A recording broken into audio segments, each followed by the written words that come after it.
So I've already done a review on the Tesla Model 3 and even the facelifted one, which this one is here. However, this one is the cheapest Tesla Model 3 you can buy. It doesn't even have the $10,000 autopilot upgrade. Instead, it just has some fancy paint. This is an example of the cheapest and most affordable Tesla you can buy. And so with all that said, my name's Cameron. This is Product Review Cars. Let's get into it. And if you want to see more electric car reviews just like this one, make sure you're subscribed down below. And for everyone who has subscribed, thank you so much. We really appreciate your support. And the best way to show your support for this channel is by hitting subscribe. Have any questions or want to add a comment, just go in the comment section down below and I'll have a chat with you down there. So the Tesla Model 3 pricing starts off at $63,900. That is now the base price for the base model. This doesn't actually have a name either. It is the Tesla Model 3, and it's the rear-wheel drive one with the smaller battery. So for that price, it's pretty good. And that's also before on roads and before incentives. So depending on which state you're in, you will have to double check which incentives you're getting. The only option you can see here and the only option this car has is this metallic blue paint, which is $1,500. Is it worth it? Well, I think it looks pretty good, but the standard pearlescent white also is a fine color. And despite this car receiving a price increase due to current global circumstances, it is still a very well-priced EV for what you're getting. So let's see what you get. Starting with the headlights. These are very good automatic headlights. They're LEDs. They have a very bright high beam as well. I really like how they also look. So great set of headlights on a car like this. And additionally, like you saw, you have a frunk. And so this frunk up here has a lining to prevent water from getting in here, so you can actually put some valuables and lock them away up front.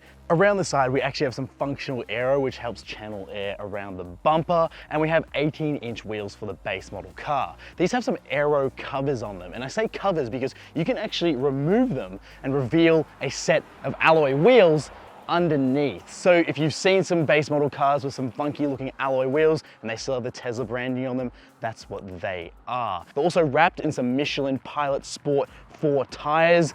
Very grippy, and we'll test those out on these driving roads in just a bit. And additionally, the Tesla Model 3 base also gets all the hardware that the top of the range model gets. And it's because every car is hardware equipped to enable full self-driving, which is the $10,000 option that you can buy at any time. And Tesla also lets you know that price changes at any time as well to enable a few more autonomous driving features in this particular car.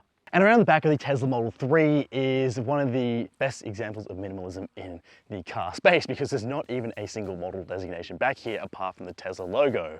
You've also got your charging door here, which you can open via the app as well, which is also your key. So you go ahead and press that charge door open, and that's where you're going to charge it.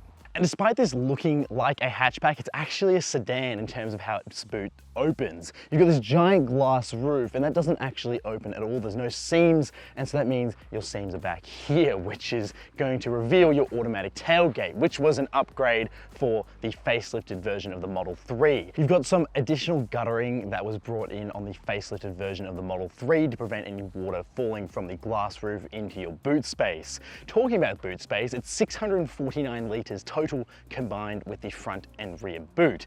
Also, below the boot floor here, you have a giant cavernous space, which is plenty of room for up to 2 backpacks or a small travel case. Now, the Tesla Model 3 door handle opens quite interestingly. It's sort of like an Aston Martin type door handle where you push your thumb in, it reveals the door handle, the window drops down, it's a frameless window, and you can get in. A nice wide opening as well, which I greatly appreciate.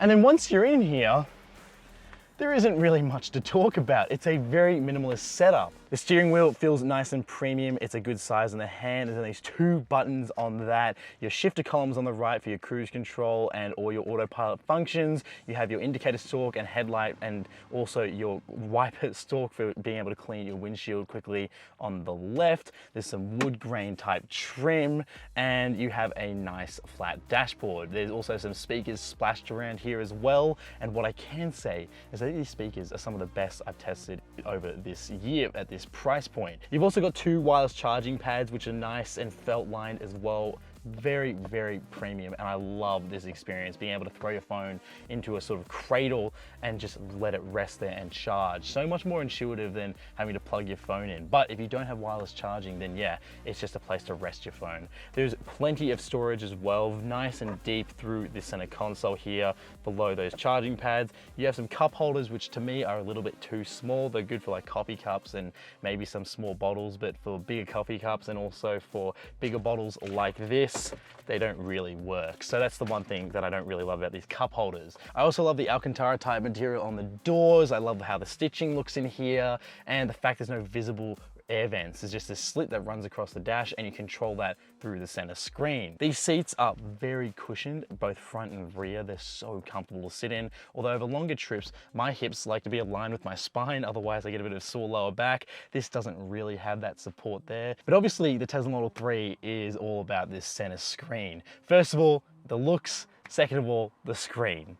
So I've already run through the basic functions of this screen in another video, and so you can see that floating above your screen right now, and also a link in the description down below. That was for the Tesla Model 3 long range, and that explained every basic function in this screen in a bit more depth. What I'm doing here is actually running through the basic features and what's relevant in this update for this screen. Yes, update, because this car receives free over-the-air updates, and that's part of the massive appeal for buying a Tesla Model 3, because it receive so many frequent updates compared to other electric cars. Now on the right side of the screen here, you can see this is where you're going to see your car's information. As the cameras read the road, you'll see every bit of information like motorcyclists, you'll see traffic cones pop up, where the traffic lights are, whether they're red or green, all that sort of stuff pops up on this side of the screen here. You're also going to have your basic functions like speed sign recognition, your battery percentage, and you're also going to know what gear you're in, and also your speed. That's all here. And if you're asking, is that a real big nuisance compared to having it in front of you? It's just a matter of adjusting your gaze ever so slightly. So once you're used to that,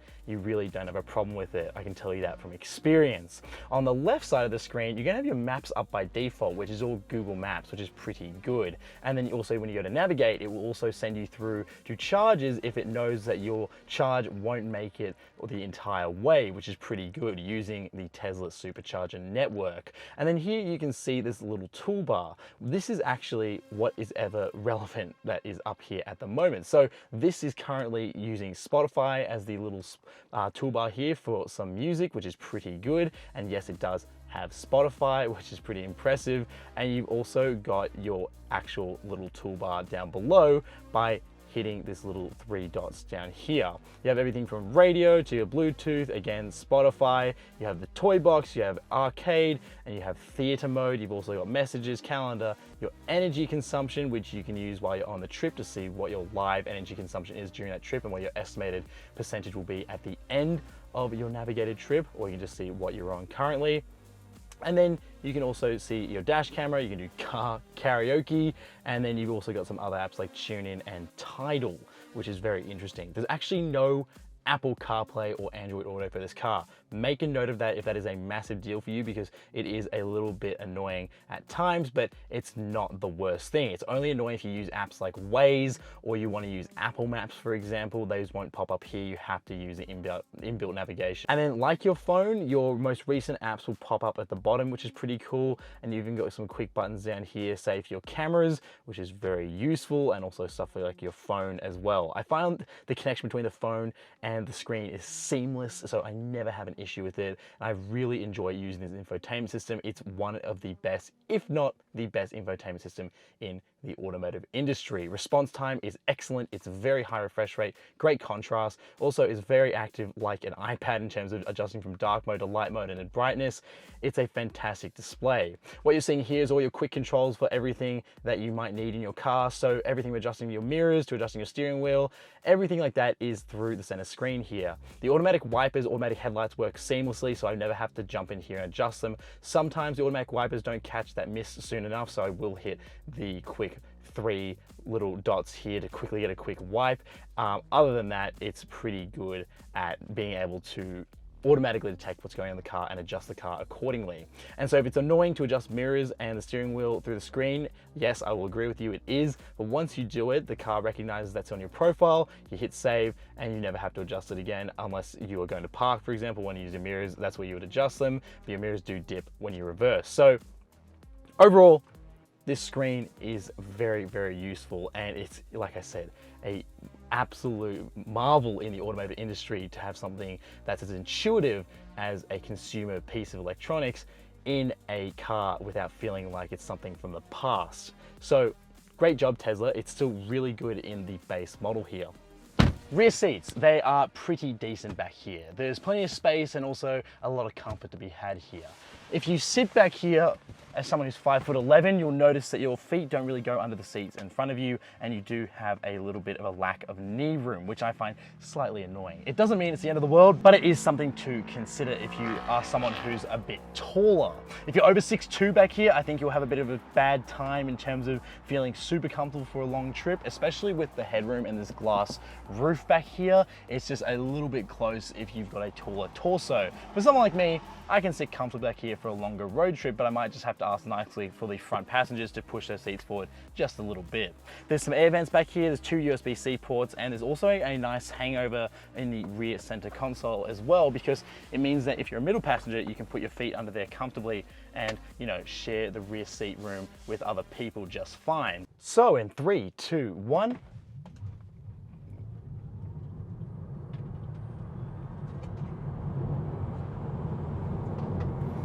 That was a 0 to 100 run in 5.35 seconds. The quoted 0 to 100 time on this is around 6.1.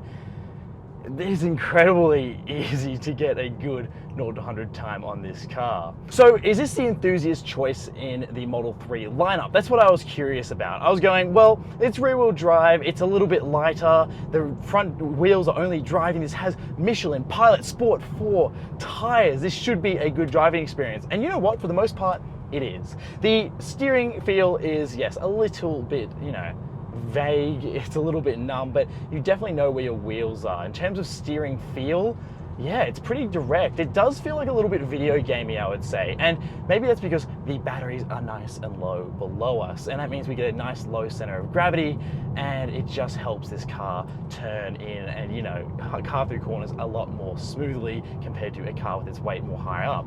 Going through this corner, I'm not even gonna brake. I'm gonna go through it and actually accelerate a little bit, test this grip out a little bit. I can feel the traction's kicking in, and yeah, there we go. That traction really wanted to step in, and it does an amazing job of keeping those rear wheels in check. You can definitely feel when it starts to nibble and be like, all right, bring it back in, because it's not clawing at the front, it's only pushing at the back. And there's no real easy way to turn off traction control if you want to get a little bit sideways. And you know what? I think for the most part that's a good thing, because even in the wet, this thing inspires all-wheel drive type confidence. I haven't had any issues with this car putting down its power, and I haven't been matting it in those conditions either. But even if I squeeze the throttle, this is instant torque at 0 RPM, which is quite responsive, and that just means that you get going a lot quicker than you would in a considerably similar and maybe even a slightly faster internal combustion motor. Now this thing will keep going all the way to its top speed. There is no gears, there's a single type gear in this car because it's just one speed. The motor just does all the spinning. Going through some corners, I wish there was maybe a way to adjust the suspension here, because it's just a little bit wallowy. It just feels like the weight sort of carries through to the other side, and like you get flat sort of feel, but it's also like you know, adjusting itself above the tarmac a tiny bit. So not the worst setup suspension. I think it's quite good, and it's very comfortable day to day. Where some EVs, they put their weight down low and it feels like you're riding really rough or maybe too heavy. This thing does a good job of making that driving experience feel like a mix in between. But if you're looking for something that sort of handles a bit more flat and maybe a bit more stiff, it's not really in the Model 3. It's more of like a everyday type suspension setup. Now, this car does have a rudimentary form of autopilot, and it's not quite the full self-steering and full self-driving experience that Tesla is trying to market to you every time you order one of these cars. But what you do is you press down once to adjust your speed. So now it's on cruise control and it's doing a good job of reading the road. You can see on the screen here, the lines popping up, so you can distinguish between double yellow and single yellow lines, which is quite good. And then even through these corners, I'll put self-steer on and it will read these lines. I'm just curious to see how it's gonna go, because sometimes it likes to be nudged through corners a tiny bit, or just want some confidence by having your hand on the steering wheel. But for the most part, I can find that I can just keep my hand sort of hovering near the steering wheel and not have to be on it all the time to be able to, you know, have this thing drive itself pretty much. Now it does a good job of slowing down for corners, although it does feel like it doesn't have to slow down as much as it does. It just sort of, it does it a bit more safely, which is quite good. And even if the lines are kind of vague, it does a good job of reading them. And the car, yeah, it's interesting to watch it sort of like learn the road a little bit. I've been in those cars that have the full self-driving option. I even tested it out in the long range model of the Model 3.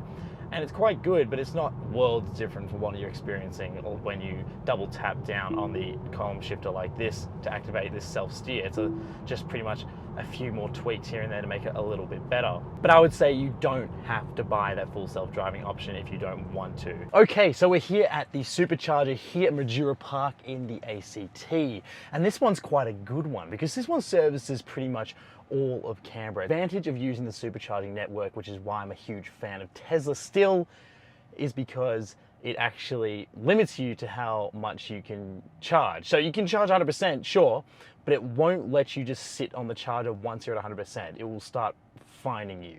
And depending on how you feel about that, sure, it sounds a little bit, you know, scary to be fined, but your phone will let you know when it's being charged, and when, you know, when you're getting close to 100%, it'll say, hey, you might want to go back to your car now. And it's not like an instant like, ah, gotcha sort of vibe. So charging this car has been really fun using the supercharger network. It's just so relaxing because you know it's super quick. The information I'm seeing right now is that we're charging at 59 kilowatts. We got about 430 kilometers an hour of charge. We've got 9 kilowatt hours added, and we have 40 minutes remaining until we hit 100%. So it does take a while to get from 80 to 100. That's the slowest time, but the quickest time is between 0 to 80. And so that means you can charge, we charge from 17% to 80% in only a matter of like 15 minutes. Now, to answer your question, yes, I did have range anxiety. I saw the estimated range start dropping and I was a little bit concerned I actually wasn't going to make it all the way.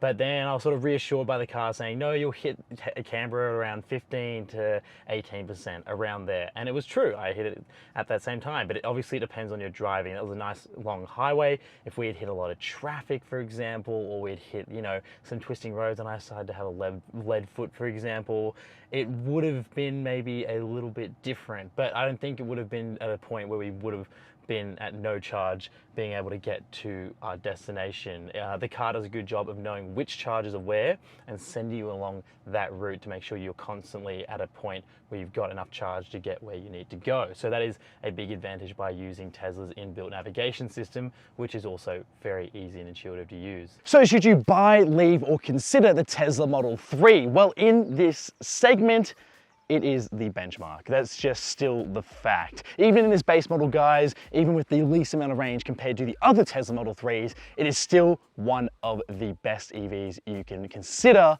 in the global market. And that's because of the price, its technology, the way it drives, its efficiency, and of course, the supercharger network. This is the car I would confidently take on a road trip and trust that I'd be able to not make it as much of a hassle as it would be in a car that doesn't have access to that supercharging network. That network, it just allows you to guarantee that you will have a spot there because it will find people for sitting there for too long, and it will also ensure that you have a working supercharger there. And also, when you say you're going to a supercharger, the car will precondition the battery for a faster charge. So there's all these things working in favor to make this the best-selling EV in Australia, because it makes the big road trip, which us Australians are used to, just a little less of a hassle than having to deal with third-party chargers, which just aren't as competitive as Tesla's supercharging network. Now, for the price, despite having an increase and all that sort of stuff, it's still a sharp option for a luxury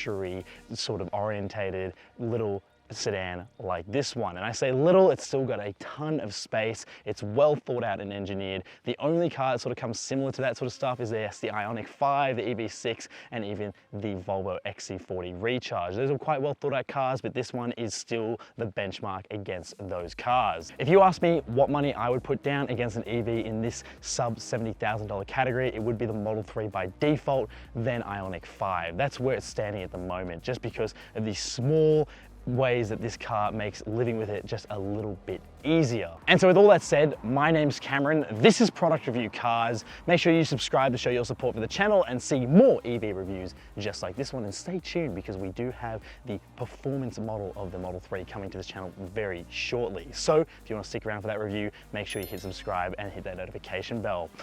Thanks for watching. I'll see you in the next one.